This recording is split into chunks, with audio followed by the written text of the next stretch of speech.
ሁለት የኢየሱስ እርገት በወንድም ስዋጋርት መጽሐፍ ውስጥ የማርቆስ ወንጌል ምዕራፍ 16 ቁጥር 16 በሌላ ቦታ ደግሞ ማርቆስ 16:19ን ጠቅሰዋል። በዚህ በያስኩት መጽሐፍ ቅዱስ ውስጥ ግን እነዚህ ጥቅሶች በፍጹም የሉም። ይሄን እኔ አላተምኩትም፣ አይሁዶች አላተሙትም፣ ሂንዱዎች አላተሙትም።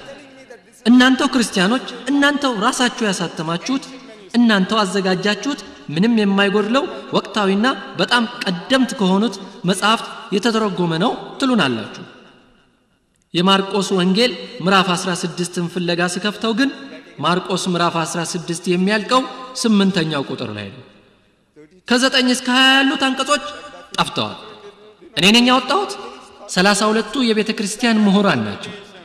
ከ52ቱ የቤተ ክርስቲያን ቅርንጫፎች ጋር በመተባበር የተፈበረኩና በክርስቲያኑ ሕዝብ ላይ የተጫኑ መሆናቸውን በማረጋገጥ ጥቅሶቹን ያወጧቸው በዚህ በያስኩት መጽሐፍ ቅዱስ ውስጥ የሉም። ስለዚህ ይህ የአምላክ ቃል ሊሆን አይችልም። ይሄ የእግዚአብሔር ቃል ከሆነ ያኛው አይደለም ማለት ነው። ነገር ግን ሌላ መጽሐፍ ቅዱስ ደግሞ ላሳያችሁ አነሳለሁ። ተመልከቱ እነዚህን መጽሐፎች። ወንድም ስዋጋርት ተመሳሳዮች ናቸው። ተመልከቱ። እንደገና ወጥተው የተጣሉት ተመልሰው እንዲገቡ ተደርገዋል። ምንድን ነበር የወጣው? የኢየሱስ እርገት። በወንጌሎቹ በማቴዎስ፣ በማርቆስ፣ በሉቃስና በዮሐንስ ውስጥ ሁለት ቦታ ላይ ብቻ ነው ስለማረጉ የተጠቀሰው። ማርቆስ ምዕራፍ 16 ቁጥር 19 እና ሉቃስ ምዕራፍ 24 ቁጥር 51 ላይ ወደ ሰማይ ስለማረጉ የተጠቀሱት የተፈበረኩ ናቸው ተብለው ከዚህ መጽሐፍ ቅዱስ ወጥተው ተጥለዋል። እነዚህ ሁሉም መጽሐፍ ቅዱሶች ኢየሱስ ወደ ኢየሩሳሌም ሲሄድ በአህያይቱ ወይም በውርንጭላ እንደተጓዘ ይነግሩናል። ማርቆስ ምዕራፍ 21 ቁጥር 7 በውርንጭላ ወደ ኢየሩሳሌም እንደጋለበ ይነግረናል። ማቴዎስ ምዕራፍ 11 ቁጥር 7ም ይህንኑ ይናገራል። ሉቃስ 19 ቁጥር 35ም ይህንኑ ይናገራል። ዮሐንስ ምዕራፍ 12 ቁጥር 14ም ኢየሱስ በአህያ እንደተጓዘ ይናገራል። ተመልከቱ። የልጁን ወደ ኢየሩሳሌም የአህያ ግልቢያ በወንጌሎቹ እግዚአብሔር እንዳይቀር አድርጓል። የአህያ ግልቢያን ጉዞ እግዚአብሔር አልረሳውም። ነገር ግን የኢየሱስን እርገት በወንጌል ውስጥ በአንድም ቦታ አልጠቀሰም። ተጠቅሰዋል የተባሉትንም የተፈበረኩና የተሳሳቱ በመሆናቸው እንዲወጡ ተደረጉ። ነገር ግን በአንድ አሳታሚ የታተመ ተመሳሳይ መጽሐፍ ቅዱስ ስገዛ ደግሞ ወጥቶ የተጣለው ተመልሶ እንደገባ አገኘሁት። እንዴት ይሄ ይሆናል? እናንተ ሰዎች ምን አይነት ጨዋታ ነው የተያያዛችሁት? ይሄ እንዲገባ መደረጉን ተመልከቱ። ይሄ በ1971 የታተመ ነው። ሕዝበ ክርስቲያኑ የሚካሄደውን ነገር የምትጫወቱትን ጨዋታ አያውቅም። እስቲ ማን ያውቃል? የመጽሐፉን መቅድም አንብቡ። ምሁሩ የክርስቲያን ክፍል መቅድሙን አንብቧል፣ ግን ለምእመናን ያነበበውን መቅድም አያነብላቸውም። መቅድሙ የሚለን ግለሰቦችና ሁለት የቤተ ክርስቲያን ቅርንጫፎች አስገድደውና አስፈራርተው የወጡትን ጥቅሶች እንዲመለሱ አድርገዋል። ይሄ ባይሆን ግን ስለ መጽሐፉ መጥፎነት እንደሚሰብኩ አስጠንቅቀዋል። ይህንን ወቅታዊ መጽሐፍ ትታችሁ ይህንን ቀደምት የተባለውን ልትገዙ ነው? አትንኩት። የንጉሥ ጀምሱን መጽሐፍ ቅዱስ ግዙ። እሱ ለደህንነታችሁ ዋስጥና የሚሰጥ ማንኛውንም ልትሰብኩ የምትፈልጉትን ውስጡ የያዘ ስለሆነ የንጉሥ ጀምሱን መጽሐፍ ቅዱስ ግዙ። አሳችሁን በቀላሉ ታጠምዱበታላችሁ። ስለ አሳ ታውቃላችሁ? ዴል ካርኔጌ በደረሰው መጽሐፍ ላይ እንዴት ጓደኛ ማፍራትና ቀስቃሽ መሆን እንደሚቻል ሲነግረን እንዲህ ይላል። እኔ እንጆሪና ክሬም እወዳለሁ። አብዛኛው አሜሪካዊ ይህን እንደሚወድ አውቃለሁ። ነገር ግን አሳን ማጥመድ ስፈልግ ትል ይይዛለሁ። ትል የሚይዘው ስለምወደው ሳይሆን አሳ ትልን ስለሚወድ ነው። ስለዚህ አሳ ማጥመድ የፈለገ ትክክለኛውን ትጥቅ መጠቀም ይኖርበታል። መቅድሙ ምን ይላል? የኢየሱስ እርገት ከእንደገና ወደ መጽሐፉ እንዲገባ ተደርጓል ይላል። ለምን ተደረገ? በጌታ ትእዛዝ አይደለም እንዲገባ የተደረገው።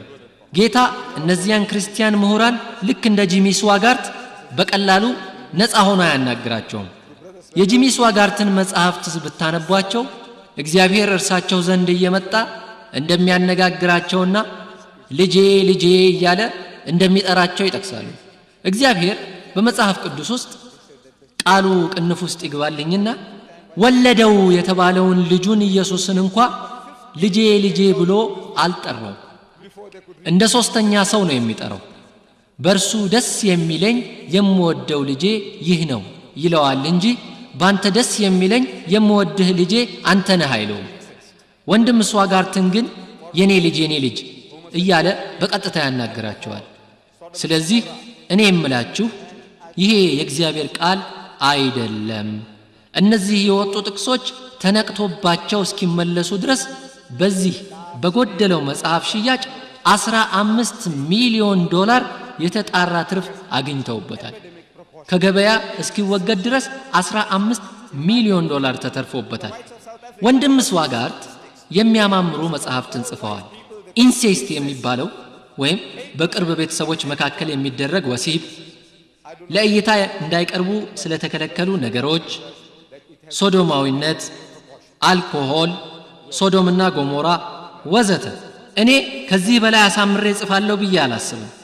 ቆንጆ ጽሑፎች ናቸው። ኢንሴስት የህብረተሰባችን ጥቁር ጠባሳ።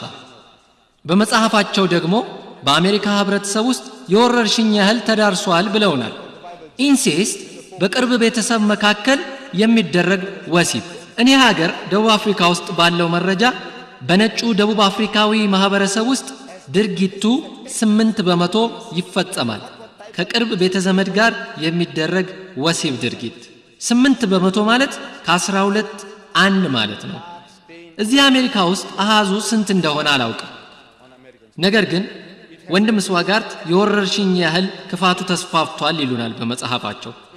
እዚህ ታላቋ ሀገራችሁ አሜሪካ ከመጽሐፍ ቅዱስ ምሳሌ በመስጠትም በመጽሐፍ ቅዱስ ውስጥ ይህ አይነቱ በቅርብ ቤተዘመዳሞች የሚደረግ ወሲብ ድርጊት 10 ቦታ ላይ ይገኛል ይሉናል። እኔ ይህንን ሁሉ አላውቅም ነበር። እኔ አውቅ የነበረው በመጽሐፍ ቅዱስ የመጀመሪያው መጽሐፍ ኦሪት ዘፍጥረት ላይ 4 እንዲህ አይነት ድርጊቶች እንዳሉ ነው። የወንድም ስዋጋርት መጽሐፍ በኦሪት ዘፍጥረት ብቻ 5 ኢንሴስቶች እንዳሉ አስገንዝቦኛል። ይሄም መጽሐፍ ቅዱስን ስለ ኢንሴስት ወይም በቅርብ ቤተዘመዳሞች የሚፈጸም ወሲብ ብቻ የተጻፈ ያስመስለዋል። ምን አይነት የኢንሴስት ተግባራት መፈጸም እንዳለብን እያስተማረን ይመስላል። በእግዚአብሔር መጽሐፍ ውስጥ 10 ኢንሴስት ድርጊቶች። እኔ የምለው ትርኪ ምርኪ ምግብ የሚበላ ገላውን ትርኪ ምርኪ ያደርጋል። ትርኪ ምርኪ ማንበብ ደግሞ አእምሮን ትርኪ ምርኪ ያደርጋል። You read junky stuff, your mind becomes junky. This type of things you read. እንዲህ አይነት ነገሮችን ነው የምታነቡት፣ አታስተውሉም። ሁላችንም በመናያቸውና በመናነባቸው ነገሮች ያለ ማስተዋል ተነድተናል፣ ተቀርጸናል። የምታነቡት ስለ ቅርብ ዘመዳሞች መካከል የሚደረግ ወሲብ ኢንሴስት ነው። ኢንሴስት በተደጋጋሚ ስናነበው ካላስተዋልን ወዴት እንደምንነዳ አስተውሉ። አባት ከሴት ልጁ ጋር፣ ልጅ ከወላጅ እናቱ ጋር፣ አማች ከልጁ ሚስት ጋር፣ ወንድም ከእህቱ ጋር። ምንድነው ይሄ? 10 የዚህ አይነት ድርጊቶች። ስለ ኢንሴስት እያነበባችሁ በአሜሪካ ውስጥ እንደ ወረርሽኝ ቢዛመት ምኑ ነው የሚደንቀው? ታውቃላችሁ? በስራቸው አንቱ የተባሉት ዶክተር ቨርኒን ጆንስ አሜሪካዊ ሳይኮሎጂስት ናቸው። ለህፃናት ተማሪዎች የተወሰኑ ታሪኮችን በማንበብ አንድ ሙከራ አድርገው ነበር። በጥናታቸው በጠባብ ክፍል ውስጥ እንኳ እነዚህ ታሪኮች በህፃናቱ ላይ በጥቂቱም ቢሆን ቋሚ የባህሪ ለውጥ እንዳመጡ አረጋግጠዋል። በሚያነቡትና በመታነቡት በሚያዩትና በመታዩት ነው አስተሳሰባችሁ የሚመደበው። አምላክ በራሱ መጽሐፍ ውስጥ መንገዱን በመሳት 10 የቅርብ ዘመዳሞችን ወሲብ ግንኙነት ተንትኖ ይንገረን። ለምን? ስለዚህ ወንድሞቼና እህቶቼ ይህ የእግዚአብሔር ቃል አይደለም የምላችሁ ለዚህ ነው። የመጀመሪያዎቹ 5 የመጽሐፍ ቅዱስ መጻሕፍት ሙሴ ጽፏቸዋል ተብለው የሚታመኑት ኦሪት ዘፍጥረት፣ ኦሪት ዘጸአት፣ ኦሪት ዘሌዋውያን፣ ኦሪት ዘሁልቁ፣ ኦሪት ዘዳግም። እነዚህ የመጽሐፍ ቅዱስ ከላሽ ስመጥር ምሁራን እንደሚሉን መጽሐፍቱ በሙሴ አልተጻፉም፣ ሙሴ አልጻፋቸውም። ኦሪት ዘፍጥረት በቅንፍ ሙሴ የጻፈው የመጀመሪያው መጽሐፍ፣ ኦሪት ዘጸአት በቅንፍ ውስጥ ሙሴ የጻፈው ሁለተኛ መጽሐፍ፣ ኦሪት ዘሌዋውያን በቅንፍ ሙሴ የጻፈው ሶስተኛ መጽሐፍ፣ ኦሪት ዘሁልቁ በቅንፍ ሙሴ የጻፈው አራተኛው መጽሐፍ፣ ኦሪት ዘዳግም በቅንፍ ሙሴ የጻፈው አምስተኛ መጽሐፍ። የኔ ጥያቄ ቅንፎቹ ለምን አስፈለጉ? ለምን? ለዚህ ጥያቄ በዲፕሎማሲያዊና በሳይኮሎጂካዊ ስልት መልስ ሲሰጡ በቅንፍ የሙሴ መጽሐፍቶች ስንል የኛ ቃላት ሳይሆኑ ተራው ሕዝብ፣ ሰባኪው፣ የወንጌል አገልጋዩ፣ የመጽሐፍ ቅዱስ አጥኚው እነዚህ የሙሴ መጽሐፍት ናቸው ብለው ያምናሉና ነው። ሙሴ ግን እነዚህን አልጻፋቸውም። ከላሾቹ የሚሉት እኛ ሙሴ ጽፏቸዋል ብለን ስለማናምን በቅንፍ ውስጥ አስቀምጠናቸዋል ነው። ስለዚህ የሙሴ መጽሐፍት አይደሉም። በእነዚህ 5 መጽሐፎች ውስጥ ከ700 ጊዜ በላይ ጌታ ሙሴን እንዲህ አለው፣ ሙሴም ጌታን እንዲህ አለው፣ ጌታ ሙሴን እንዲህ አለው፣ ሙሴም ጌታን እንዲህ አለው የሚሉ አገላለጾች እናነባለን። እግዚአብሔርም አልተናገረም፣ ሙሴም አልጻፈውም። ይህ ቋንቋ የናንተ ቋንቋ ነው። ይሄ በሶስተኛ ሰው የተጻፈ ነው። ከእግዚአብሔርም ከሙሴም የወጡ ቃላቶች አይደሉም።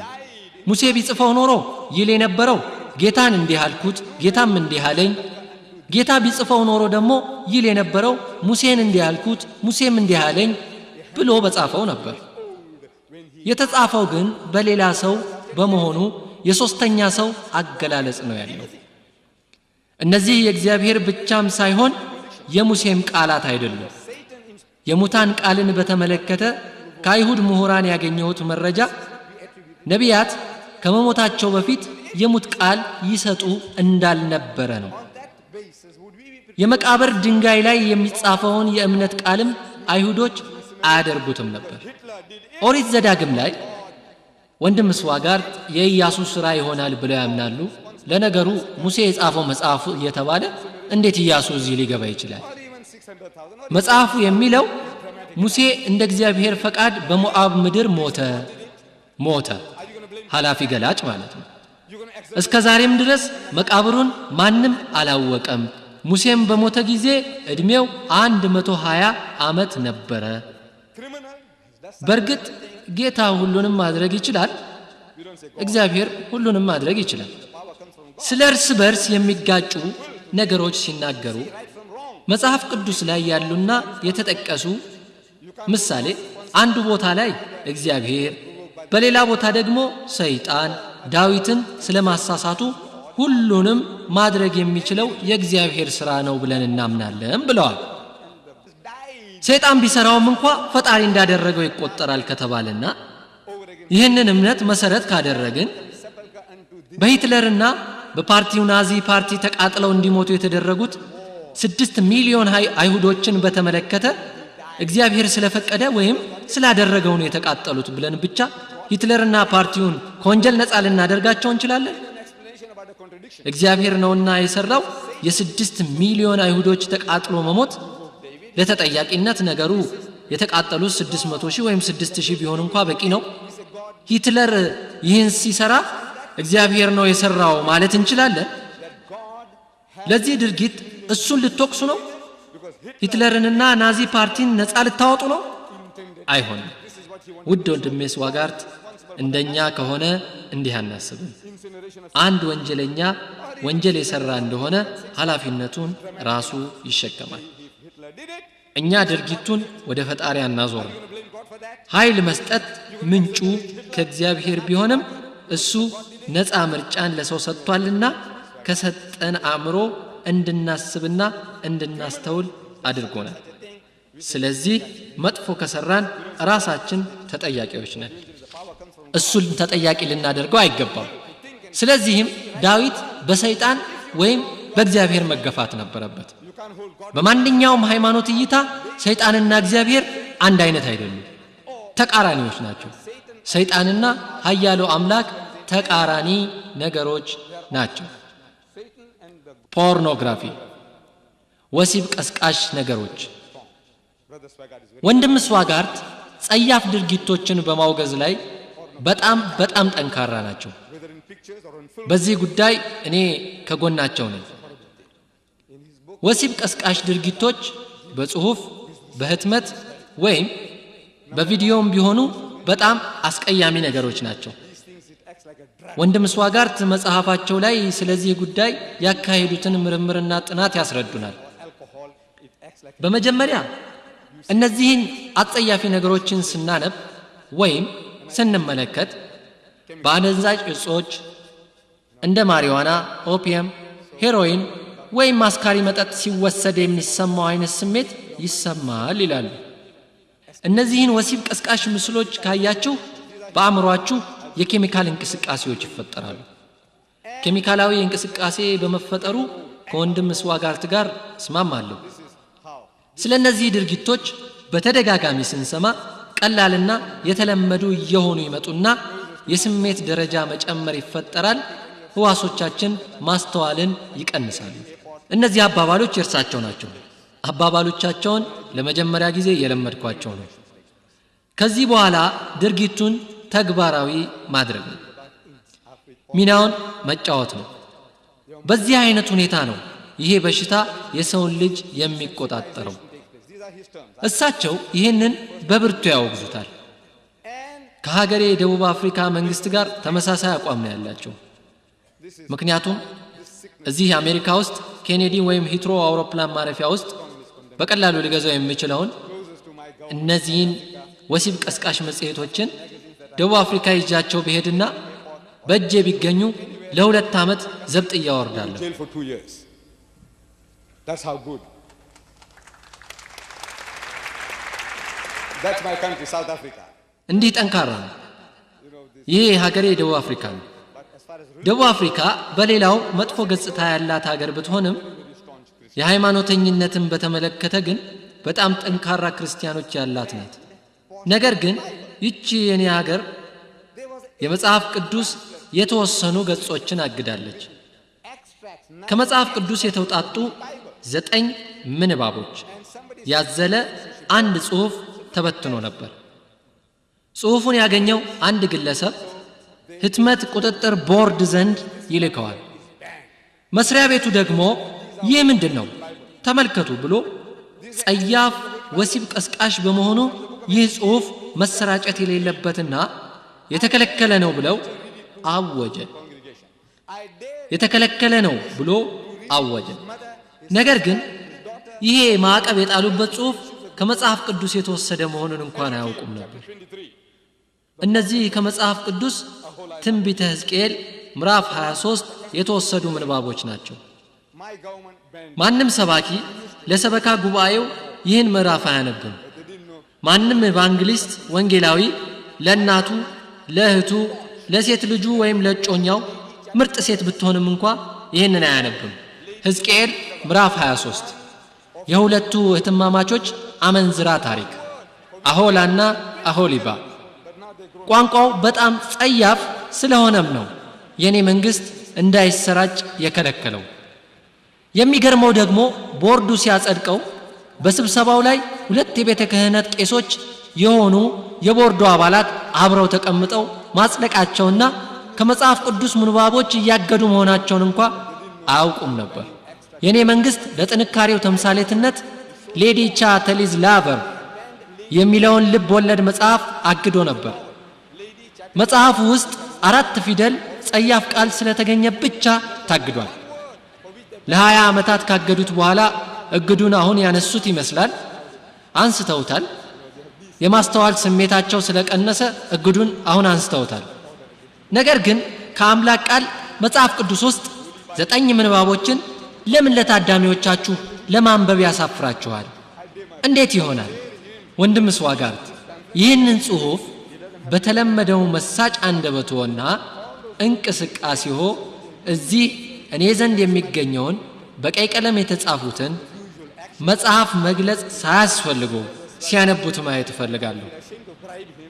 ለርሶ ጉቦ መስጠት ያሳፍረኛል። ነገር ግን ለታዳሚዎቻችን ይህንን ካነበቡ $100 እሰጥዎታለሁ። $100 ለወንድም ስዋጋርት ምንድነች? ስለ ሮማን ካቶሊዝም በጻፉት መጽሐፍ ውስጥ እንዳነበብኩት በየቀኑ ራሳቸውን ከፍ ለማድረግ $291,000 ያስፈልጋቸዋል። የዓመቱን ሳሰላው $106 ሚሊዮን ራሳቸውን ከፍ ለማድረግ ብቻ በ1985ቱ የኢቫንጀሊስት መጽሔት እትም ላይ ምኞታቸውን ሲገልጹ ስኬቱን እመኝላቸዋለሁ። በቀን $1 ሚሊዮን ይመኛሉ። በቀን $1 ሚሊዮን ይፈልጋሉ። መልካም ቀን ይሁንላቸው። ነገር ግን አሁን ወንድም ስዋጋርት ይህንን ካነበቡ $1,000 ልስጦ ብላቸው እንደማላጓጓቸው እርግጠኛ ነኝ።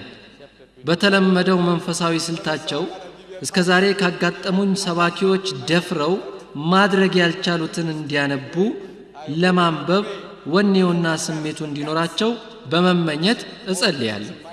ያንብቡት፣ ለታዳሚዎቹ ያንብቡት። ሕዝቅኤል ምዕራፍ 23 ማንበብ ካቃቶ ግን ይሄ የእግዚአብሔር ቃል አይደለም፣ መጽሐፍ ቅዱስ የአምላክ ቃል አይደለም።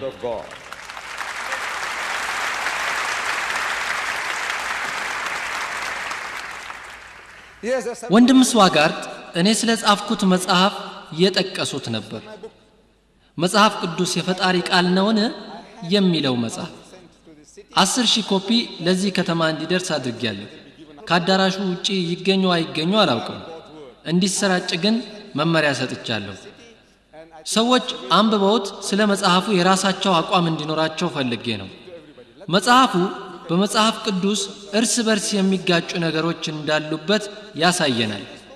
ቅዱስ ቁርአን እንዲህ ይላል፣ አፈላ የተደበሩን አልቁርአን ቁርአንን አያስተነትኑምን?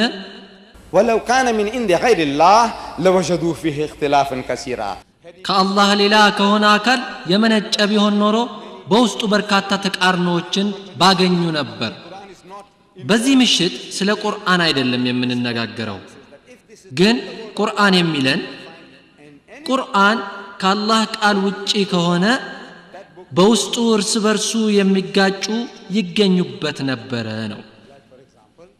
ስለዚህ ይሄ መመዘኛ ከሱ ዘንድ ናቸው ለተባሉት መጽሐፍት ሁሉ ነው። ከአላህ Subhanahu Wa Ta'ala ዘንድ ከሆነ እርስ በርሱ ከመጋጨት የጸዳ መሆን አለበት።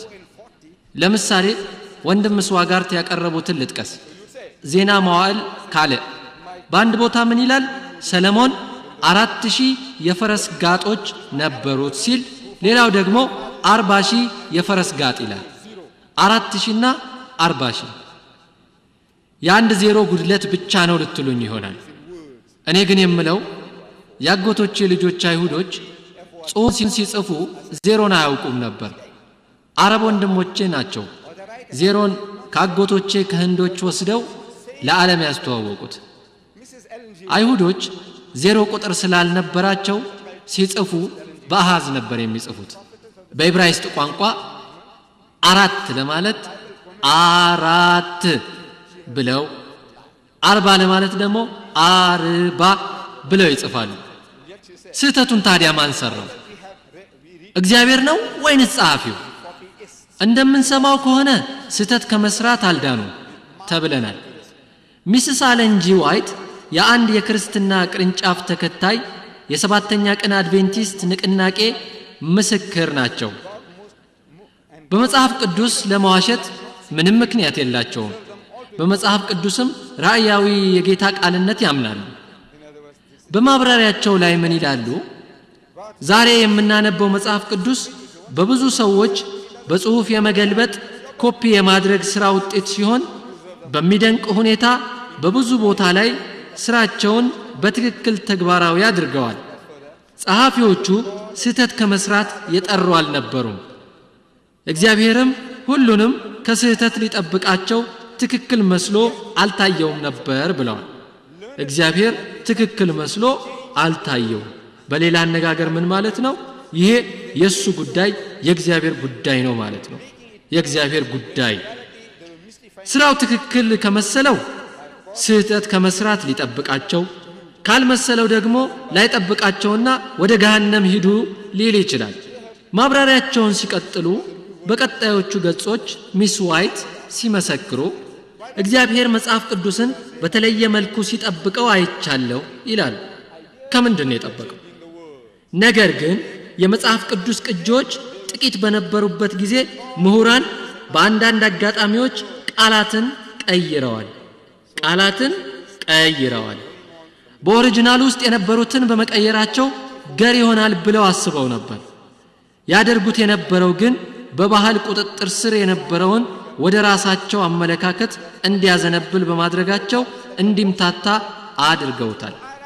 ልክ እንደ ጆባ ምስክሮች አዲሱ ዓለም አቀፍ ትርጉም ብለው እንዳወጡት መጽሐፍ ቅዱስ። እናንተ ኦርቶዶክሶች ደግሞ ይሄንን አትቀበሉትም።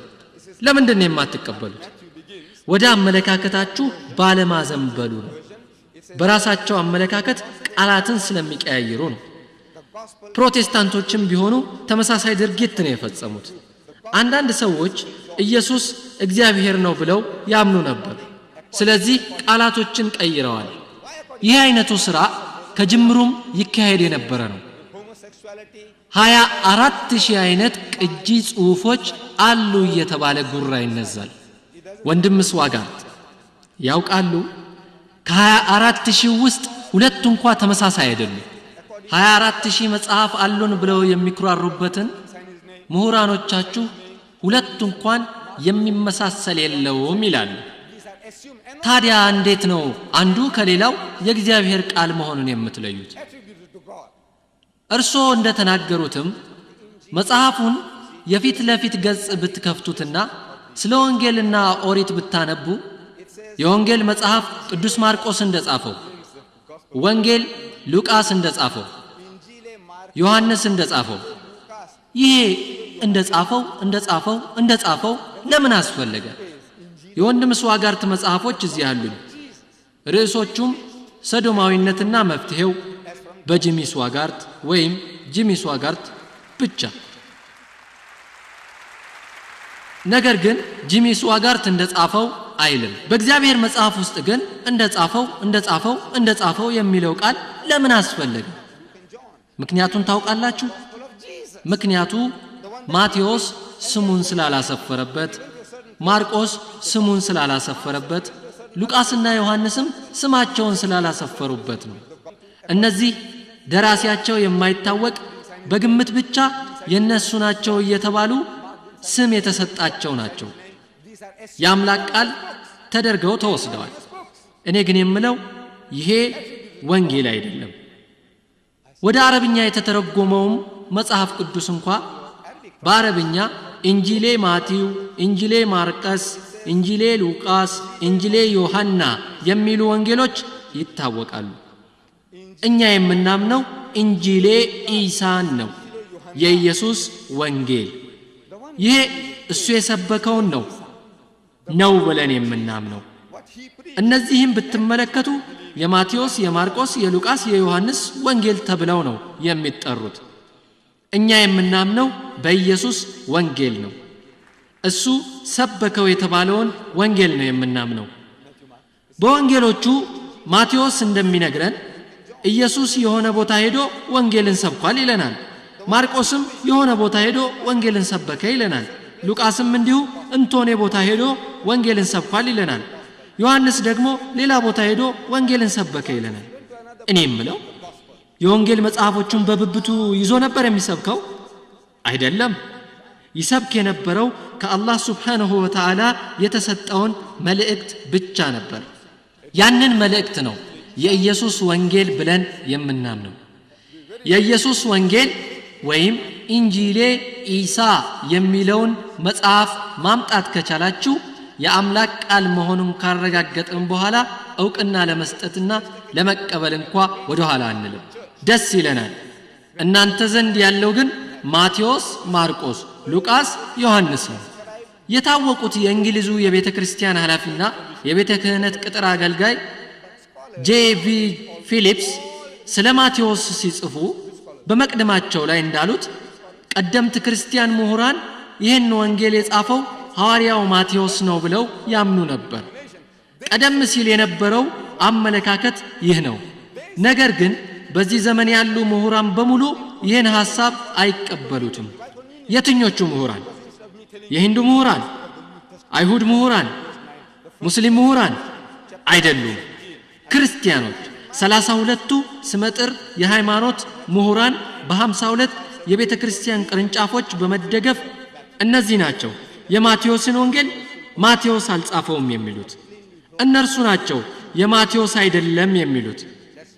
ስለ ማቴዎስ ወንጌል ማቴዎስ ጽፎታል ብለን አሁንም ያለ ችግር የማቴዎስ ብለን የምንጠራው ለምን ያለ ችግር ብለን ብንጠይቅ ያለ ምንም ችግር ሲባል የሐዲስ ኪዳን የመጀመሪያው መጽሐፍ ምዕራፍ 9 ቁጥር 9 የሐዲስ ኪዳን የመጀመሪያው መጽሐፍ ምዕራፍ 5 ቁጥር 17 እያልኩኝ መጥቀሱ ጊዜንና ጊዜያችሁን ማባከን ስለሚሆንብኝ ማቴዎስ 9:9 ማቴዎስ 5:17 ላሉ ያለ ችግር ማቴዎስ የሚለውን ቃል በመጠቀም አሁንም የጻፈው ማቴዎስ ነው ብለን ያለ ችግር የምንጠራውን የማቴዎስ ወንጌል ስንመለከት ወደ አስገራሚውና ድብቁ ቃል ኩዌላ ይጎትተናል።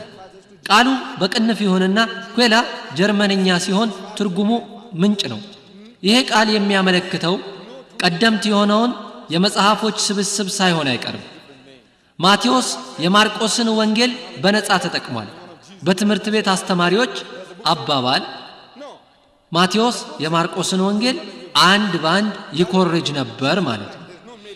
የኢየሱስ ደቀ መዝሙርና በዘመኑ የዓይንና የጆሮ ምስክር የነበረው ማቴዎስ የ10 ዓመት ሕፃንና እዚያ ያልነበረውን የማርቆስን ወንጌል ይኮርጃል። ትርጉም ይሰጣችኋል። የዓይንና የጆሮ ምስክሩ ደቀ መዝሙር የ10 ዓመቱን ሕፃን የማርቆስን ወንጌል ኮረጀ ሲባል ትርጉም ይሰጣችኋል።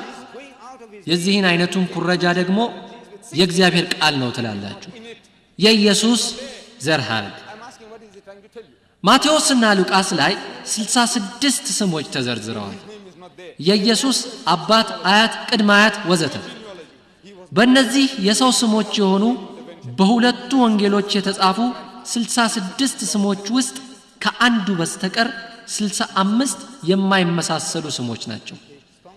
ሁለቱ የተለያዩ የስም ዝርዝሮች ከአንዱ ስም በስተቀር የማይገናኙ። ወንድም ስዋጋርት በንግግራቸው አንዱ የማርያም ሲሆን ሌላው ደግሞ የዮሴፍ ዘር ሐረግ ነው ብለውናል። እኔ የምለው መጽሐፉ ይህንን ይላል አይልም። መጽሐፉ የሚለው የኢየሱስ የዘር ሐረግ ነው። በሌላኛውም የኢየሱስ ዘር ሐረግ ውስጥ ማርያም በጭራሽ የለችም። 66 ስሞች ከአንዱ በስተቀር ሁሉም የተለያዩ ናቸው። እንደ እምነታችሁ የኢየሱስ አባት የሆነው የእግዚአብሔር ስም በዝርዝሩ ውስጥ አይገኝም። ተመልከቱ እንግዲህ ኃያሉ አምላክ ቃሉ በቅንፍ ይሁንልኝና የልጁን ዘር ሐረግ እንዲጻፍ አዞ የራሱን ግን አለማዘዙ። ፈጣሪ መንገዱን ስቶ ሁለት የተለያዩ የልጁን 66 የዘር ሐረጎች ሲጠቅስ እሱ ራሱ ግን እዚህ ውስጥ የለም። እኔ የምለው ፈጣሪ ምን ሊነግራችሁ ፈልጎ ነው? በርግጥስ ምን ሊነግራችሁ ፈልጎ ነው? ስሙን ዝርዝሩ ውስጥ አለማስገባቱ። ኢየሱስ የዘር ሐረግ እንደሌለው እናምናለን። ያለ ወንድ ግንኙነት በተአምር የተወለደ መሆኑን እኛ ስናምን እናንተ ደግሞ 66 አባት አያቶች ትሰጡታላችሁ። ከዚያም ይህን እግዚአብሔር ነው ያደረገው ትላላችሁ። ወንድም ስዋጋርት እኛ ሙስሊሞች የአላህ ታላቅ መልእክተኛ ኢየሱስ ይህ አይነቱ መልክ እንዲኖረው አንፈቅድም። እኛ በተአምር የተወለደና ከአላህ ታላላቅ መልእክተኞች መሆኑን እንላለን። ይህን ቅዱስ ቁርአንም ይመሰክራል። ከ1 ቢሊዮን በላይ የዓለም ሙስሊሞች ከክርስቲያኖች ምንም አይነት ማስረጃ ሳያስፈልጋቸው ኢየሱስ በተአምራዊ መንገድ እንደተወለደና እሱ መሲሁ ክርስቶስ መሆኑን በማርያም ላይ በክብር የተሰጠ ቃል መሆኑን ከቁርአን ብቻ በማወቅ እናምናለን። ነገ ማታ ሙሐመድ ሰለላሁ ዐለይሂ ወሰለም የኢሳ የተፈጥሮ ወራሽ ምትክ በሚል ርዕስ ላይ መድረክ ስለሚኖረኝ ከዚህ ምሽት ጥያቄዎች በተጨማሪ ለማስተናገድ ዝግጁ መሆኔን እገልጻለሁ። ውድ አስተባባሪው፣ ክቡራትና ክቡራን፣ ይህን አጋጣሚ እንዲፈጠርና በዚህ ዘመን በዓለም ላይ አሉ የተባሉ ማራኪ አንደበት ያላቸው ወንድም ስዋጋርት ጋር መድረክ እንድጋራ ያደረገው የዚህ ማህበረሰብ ውለታ አለብኝ። በዚህ ቃል ለኔም ጥሩ አጋጣሚና ክብር የሰጠ ነው ብዬ አስባለሁ።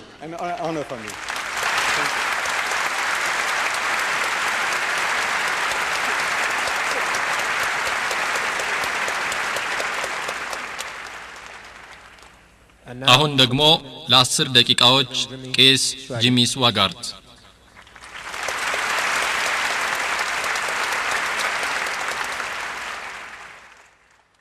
ሚስተር ዲዳት የያዙትን መጽሐፍ ቅዱስ እየተመለከቱ ከቁርአን ሱራ ምዕራፍ የምንለው 62:5 ላይ ምሳሌያቸው መጽሐፍ እንደተሸከመ አህያ ነው። አህያ በጀርባው ስለተሸከመው ጭነት ዋጋ የሚያውቀው ነገር የለም። ስለዚህ አንዳንድ ሰዎች በእጃቸው ስላሉ መጽሐፋዊ መዛግብት የሚያውቁት ነገር የለም። መጽሐፍ ቅዱስ ምን ውጤት ይሰጣል? ይሄ ነው ለሚሰጠው ውጤት ብረት ለበስ ማስረጃው። ከጥቂት ጊዜያት በፊት አፍሪካ ውስጥ ነበርኩ። ከተወሰኑ አገልጋዮች ጋር ተዋውቄ ከነሱ ጋር ነበርኩ። ሐሳብ እንለዋወጥ ነበር። ከአገልጋዮቹ አንዱን ጠየቅኩት። ይቅርታ፣ አገልጋዩ በሌላ ግለሰብ ተጠይቆ ነበር። እንዴት የወንጌል ተከታይ ልትሆን ቻልክ ተብሎ ተጠይቆ ነበር። ተመልከቱ፣ ኢየሱስ በአንድ ጊዜ ክርስቶስ ወይም መሳያ፣ ትልቅ ነቢይ፣ ውሸታም ሊሆን አይችልም።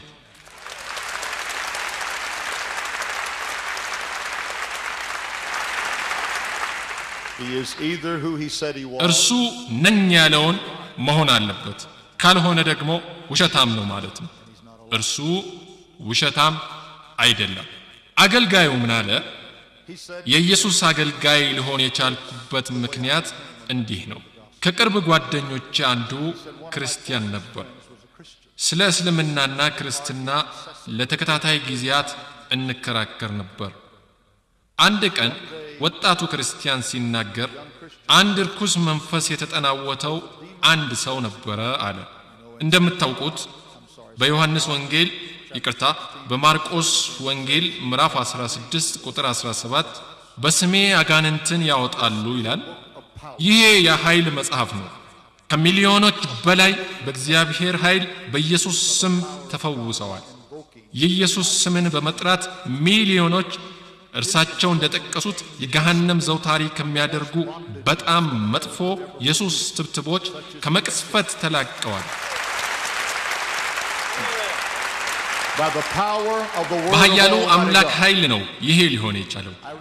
ላስታውሳችሁ የምፈልገው ማንም ሙት መጽሐፍ ይህንን አይነት ውጤት ሊያስገኝ አይችልም።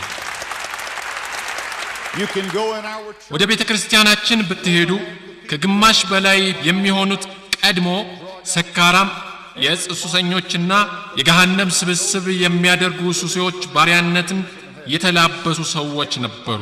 የናንተው እስልምናም በገሃነም እንደሚያምን አውቃለሁ። ነገር ግን እነዚህ ሰዎች ወዲያው በእግዚአብሔር ኃይል በኢየሱስ ክርስቶስ ስም ነፃ ሆነዋል። የኢየሱስ ክርስቶስ ወንጌል ውጤት አስገኝ ነው። የኃጢአትን ትብትብ ይሰባብራል፣ ባዶ ልቦችን ይሞላል። ወደ ርኩስ መንፈስ የተጠናወተው ሰው ሄድን አለኝ። እኔም ሄድኩኝ። እሱ ለሰውየው ጸለየለት። ሰውየው ያበደና በአፉ አረፋ ይደፍቅ ነበር።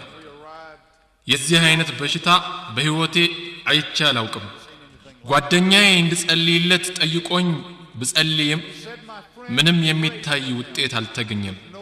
ሌላ አገልጋይ ሊጠራ በመሄዱ እኔ ከዚህ እብድ ጋር ብቻዬን ቀረሁ። ራሴ ልጸልይለት ብዬ አሰብኩ። በሙሐመድ ስም ልቀቀው አልኩት አለኝ። እኔ ጠየኩት፣ እንዴት ሆነ? ምንም አለኝ። በመደጋገም በሙሐመድ ስም ውጣ ይለው ነበር። ምንም የለም። እንዲህ ማለቴ የሙሐመድን ክብር ለመቀነስ ብዬ አይደለም።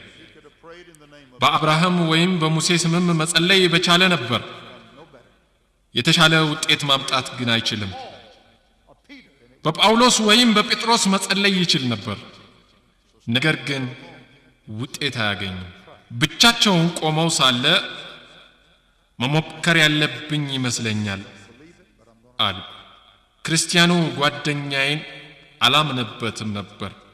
ነገር ግን አሁን ለመሞከር እጄን ሰውየው ላይ ጫንኩና በኢየሱስ ስም ውጣ አልኩት። ወንድም ስዋጋርት በኃያሉ እግዚአብሔር ኃይል በአይኔ ያየሁት ተፈወሰ ብሎ ነገር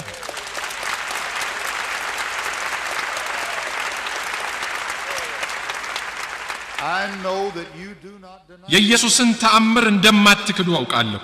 ነገር ግን ንግግሬን ከማጠቃለሌ በፊት ላስታውሳችሁ የምፈልገው የሞተ ሰው ተአምር መስራት አይችልም።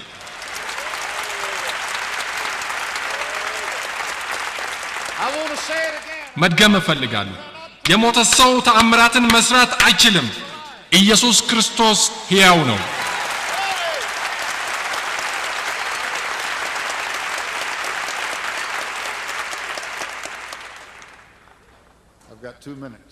ሁለት ደቂቃዎች ይቀሩኛል።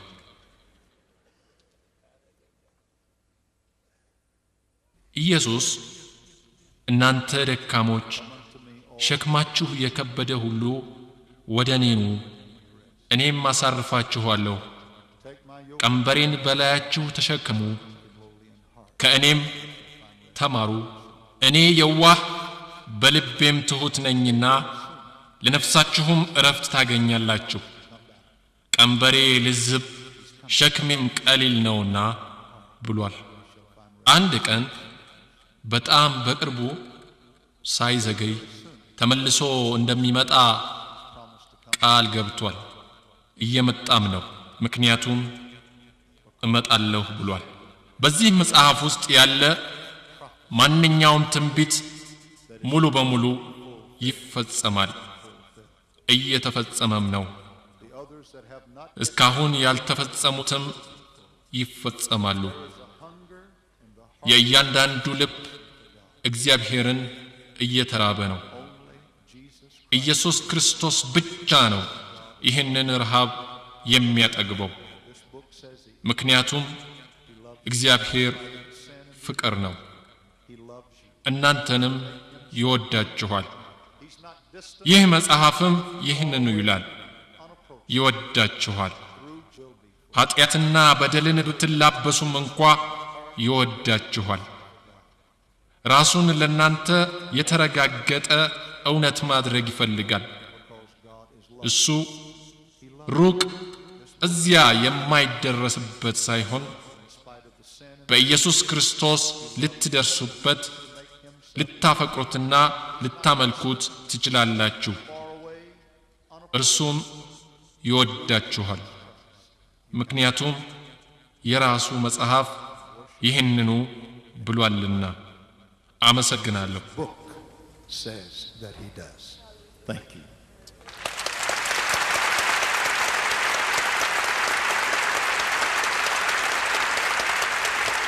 ሁለቱንም ክቡር ተናጋሪዎቻችንን እናመስግን። ሁለቱንም እናመስግን። ክቡራትና ክቡራን፣ አሁን ጥያቄ ለመጠየቅ እድሉ የተሰጣችሁ ስለሆነ በቁራጭ ወረቀት እየጻፋችሁ ወደኔ ማስተላለፍ ትችላላችሁ። ማንኛውም አይነት ጥያቄ ቢኖራችሁ ለቄስ ጂሚ ስዋጋርት ወይም ለወንድም አህመድ ዲዳት ብላችሁ በመጻፍ መጠየቅ ትችላላችሁ። አህመድ ዲዳት ቅዱስ ቁርአን ዋናው ምንም ያልተነካካ ንጹህ ሆኖ ከነጥራቱ አሁን ይገኛልን? የመጀመሪያዎቹ ዋናዎቹ በርግጥ ተቃጥለው ነበር። አሁን የሚገኘው የዑስማኒ ቁርአን ነው። እንደምታውቁት በኸሊፋው ዑስማን የተዘጋጀው ወንድም ስዋጋርት የተለያዩ የቁርአን አነባበቦች ብለው በንግግራቸው ላይ ሲጠቅሱ ዑስማን እነዚህን የተለያዩ የቁርአን አነባበቦች አቃጥሏቸዋል ብለዋል። በንግግራቸው ላይ ምሳሌ ለመስጠት ያህል ወንድም ስዋጋርት ይናገሩት የነበረውን አንዳችን እየጻፍን ከነበረ የጠቀሷቸው ብዙ ስሞች ነበሩ። እርሳቸው ስሞችን መጥቀስ ሳይሆን በመሸራረፍ ላይ ነበሩ። በዚህ አንቀየማቸውም። ለምሳሌ ኦትማን ያሉት ዑስማን መባል ነበረበት። ሌላው ደግሞ ዑመር መባል የነበረበትን የመር ብለው አድምጦ ለመረዳት በሚያስቸግር ሁኔታ ጠቅሰዋል። ለዚህ አይነቱ ቅሬታ አይሰማንም፣ ምክንያቱም የኛ ስም ለናንተ የተለመደ አይደለምና። ነገር ግን ንግግራቸውን ሲጽፍ የነበረውን ግለሰብ ጽሑፍ ብናባዛው በምንም መልኩ ንግግራቸውንና ጽሑፉን ለማጣጣም አንችልም። ምክንያቱም ስለ ኢስላም ሶስተኛው ኸሊፋ ዑስማን ወይም ስለ ሁለተኛው ኸሊፋ ዑመር መናገሩ ይሁን አይሁን አይታወቅም። ሐፍሳን በትክክል አንበዋል። በዚህ አይነት ሁኔታ የተጻፈውን የወንድም ስዋጋርት ንግግር ለህትመት ለማብቃት ብፈልግ ባለበት እንድትወው ትጠብቁብኛላችሁ? ዑስማን መባል የነበረበትን ኦትማን በእንግሊዝኛው OTMAN ብለው ሲጠሩት OSMAN ብዬ የማረም ግዴታ የለብኝም? ማድረግ የለብኝም? ይሄ የሆነው ለምንድን ነው? ይሄ የሆነው ቀድሞ በአረብኛና በኢብራይስጥ ቋንቋ ተጽፈው የነበሩት ቅዱሳን መጻሕፍት ያለ አናባቢ ምልክቶች ተጽፈው ነበር። ኢብራይስጡም ያለ አናባቢ፣ አረብኛውም ያለ አናባቢ። ለቋንቋው ባዕድ ያልሆነ ሰው እነዚህን አረፍተ ነገሮች በደንብ ይረዳል። ነገር ግን ባዕድ የሆነ ሰው ያለ አናባቢ የተጻፉትን መረዳት ያዳግተዋል። ለምሳሌ በእንግሊዝኛ ቋንቋ ያለ አናባቢ የተጻፈ The man is sleeping on the bed የሚል ቢኖር ቤድ የሚለው ቃል BED ያለ አናባቢ ሲጻፍ BD ብቻ ቢጻፍ እናንተ BED መሆን እንዳለበት ታውቃላችሁ። ቦድ ባድ ቢድ አይሆንም። ስለዚህ ያለ አናባቢ የተጻፈው BD ቤድ ለማለት መሆኑን ትረዳላችሁ። የቃሉ አገባብ BD ለቤድ መሆኑን በአእምሯችሁ አናባቢውን በመጨመር ትገነዘባላችሁ። በዚህ መልኩ አረቦቹም ሆኑ አይሁዶች ያለ አናባቢ የተጻፉትን ቋንቋቸው ስለሆነ ይገነዘቡት ነበር። ነገር ግን ይህ ቋንቋ ለባዕድ ህዝቦች ሲተላለፍ ሰዎች ፊደላትን በትክክል የማንበቡ ችግር ይገጥማቸዋል።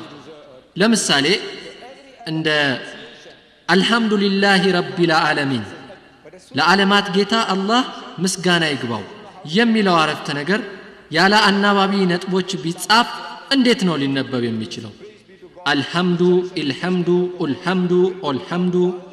ስለዚህ የተለያዩ ህዝቦች እስልምናን መቀበል ሲጀምሩ በሰሙትና በተጻፈው መልክ ያነቡት ነበር። ነገር ግን የነበረው ቋንቋውን በትክክል መናገር ሳይሆን መሸራረፍ ነበር። የእንግሊዝኛን ቋንቋ ብንወስድ የራሴ ህዝቦች ህንዶች ዲቮርስ የሚለውን ቃል አንዳንዶች ዳይቮርስ፣ አይን የሚለውን አይረን ብለው ይጠቀማሉ። ታዲያ ምንድነው የሚደረገው? የእንግሊዝና የአሜሪካ እንግሊዝኛ ለአንዳንድ ቃላቶች አነባበባቸው በአጋጣሚ አንድ ቢሆኑም ቃላቶቹ የተለያዩ ናቸው።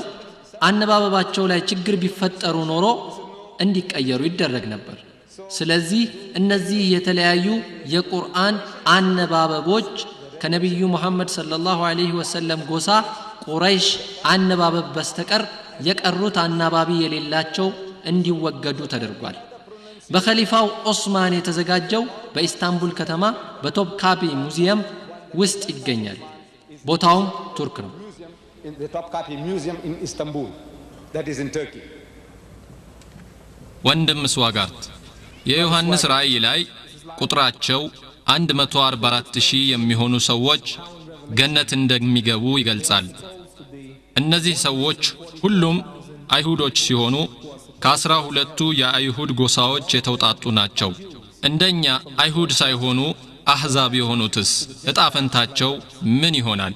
ቢያብራሩልኝ። ይሄ ነው ጥያቄ። በዮሐንስ ራእይ የተጠቀሱት 144,000 ሰዎች ወንድሜ እንዳለው ከአይሁድ ሕዝብ ጋር የተያያዘ ጉዳይ ነው። ከእያንዳንዱ ጎሳ 12,000 የተባለው ከአህዛብ ጋር ምንም አይነት ግንኙነት የለውም። እነዚህ የጎሳው 12,000 የሆኑት ሰዎች የተመረጡት በታላቁ ፈተና ጊዜ ኢየሱስን የግል አዳኛቸው አድርገው ስለተቀበሉት ነው። በዚህም ምክንያት ወደ ገነት እንዲገቡ ተደርገዋል። ይህ ሁኔታ ለመዳን ብለው ወደ ጌታ ከመጡት በሚሊዮኖች የሚቆጠሩ ህዝቦች ጋር ምንም ግንኙነት የለውም። ከአህዛብ ጋር ግንኙነት የለውም። በጽሑፉ የሚናገረው ስለ 144,000ዎቹ ብቻ ነው። ይሄ እንዳለ ሆኖ ሌላው እንደሚያረጋግጠው ደግሞ በጌታ ስም የሚጠሩ ሁሉ ይድናል። ስለዚህ ማንም ከአህዛብ የሆነ ሰው በጌታ ስም የሚጣራ ከሆነ እንደሌላው ይድናል። ለጥያቄው መልስ ይሆናል ብዬ አምናለሁ። ወንድም አህመድ ኢየሱስ እንዲህ ብሏል፣ ጌታ አምላካችን አንድ ጌታ ነው። አንተም በፍጹም ልብህ፣ በፍጹምም ነፍስህ፣ በፍጹምም ሐሳብህ፣ በፍጹምም ኃይልህ ጌታ አምላክህን ውደድ ይላል። የማርቆስ ወንጌል ምዕራፍ 12 ከ29 እስከ 31። ሙስሊሞች ከክርስቲያኖች ጋር አንድ ጌታ በመኖሩ ይስማማሉ። ነገር ግን ሙስሊሞች ያለ ልባዊ ለውጥ ጌታን መውደድ የሚችሉት እንዴት ነው? ልባዊ ለውጥ ሙስሊሞችን ተመልከቷቸው። ኢየሱስ እንዲህ ይላል፣ ከፍሬያቸው ታውቋቸዋላችሁ። ከእሾህ ወይን ከኩርንችትስ በለስ ይለቀማልን? እንዲሁ መልካም ዛፍ ሁሉ መልካም ፍሬ ያደርጋል፣ ክፉም ዛፍ ክፉ ፍሬ ያደርጋል። ይሄ ነው መፈተኛው፣ ፍሬው። እስልምና በዓለም ላይ ከፍተኛ ቁጥር ያለው አስካሪ መጠጥ የማይወስዱ ማህበረሰቦችን ፈጥሯል። በዓለም ላይ ከ1,000 ሚሊዮን በላይ የሚሆኑ ሙስሊሞች ይገኛሉ።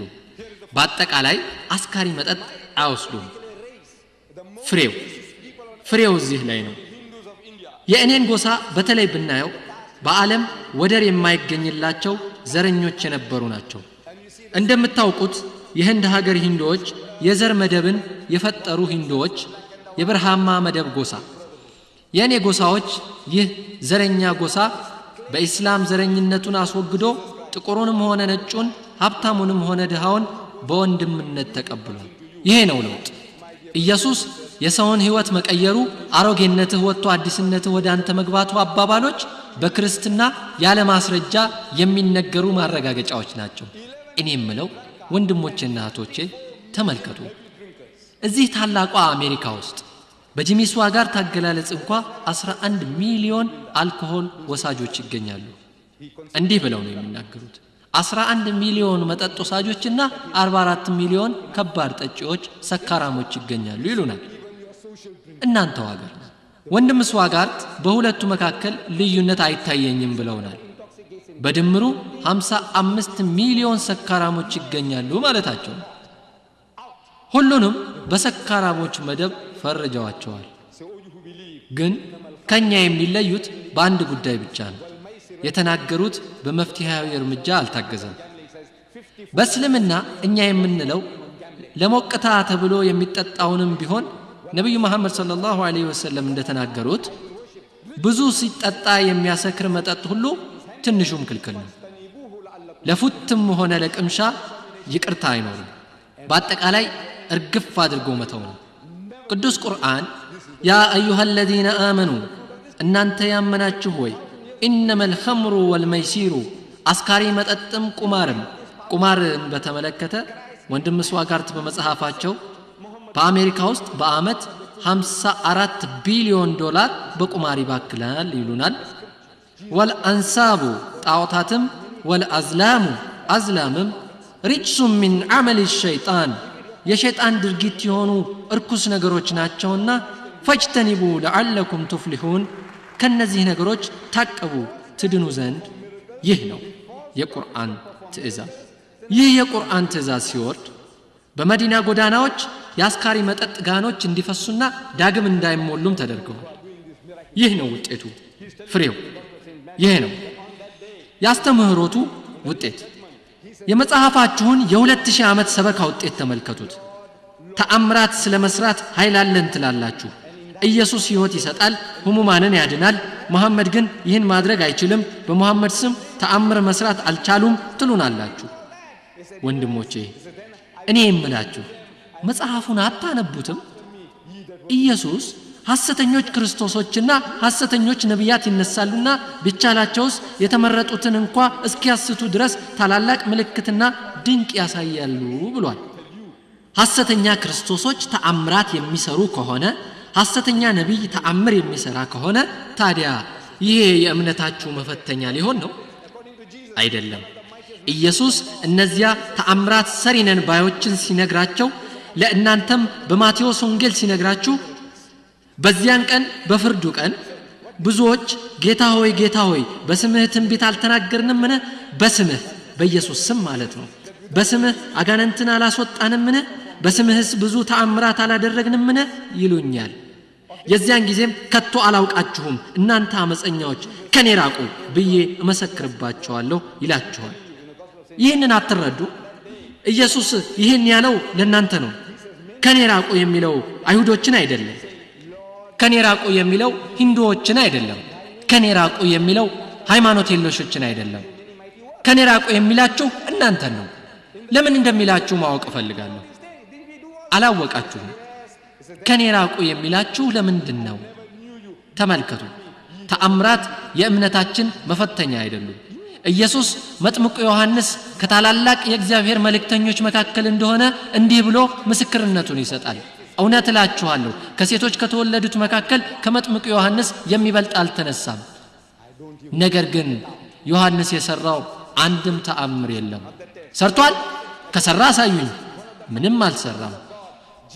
ስለዚህ ተአምር መስራት የእምነት መፈተኛ አይደለም። ትልቁ ተአምር ግን ያለምንም ተአምር ማሳየት ህዝቦች የባህሪ ለውጥ ሲያመጡ ሲቀየሩ ማየት ነው። ህዝቦች ተቀይረዋል። ከ1000 ሚሊዮን በላይ ህዝቦች መጠጥ የማይጠጡት ተአምር ተሰርቶላቸው ሳይሆን በሙሐመድ ሰለላሁ ዐለይሂ ወሰለም ትእዛዛዊ ትምህርት ብቻ ነው። because of the dictates of Muhammad.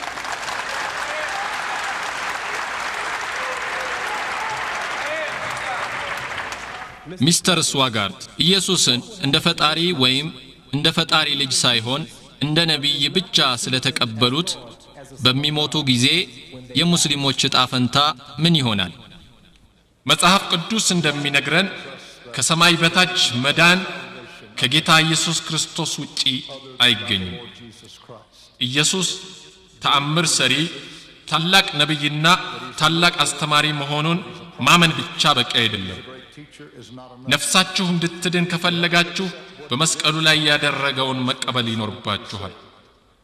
የሰው ልጅ አዳምን ወደ ገሃነም ባስወረወረው ኃጢአት ውርስ ምክንያት ፍዳውን ያየ ኃጢአት ድርጊት ብቻ አይደለም፣ የሆነ ግፊትም አይደለም። ኃጢአት ተፈጥሯዊ ነው። ይህን ተፈጥሮ የአንድን ግለሰብ እጅ በመቁረጥ ልትቆጣጠሩት አትችሉ። ወደ ልቡ መስረጽ ይገባል።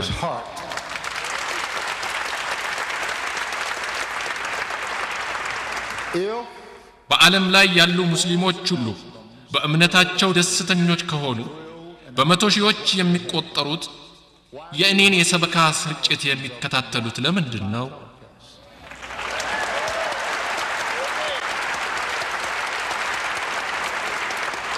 በሁለተኛነት ደግሞ እውነተኛ ክርስቲያኖች መጠጥ አይወስዱም፣ አይጠጡም።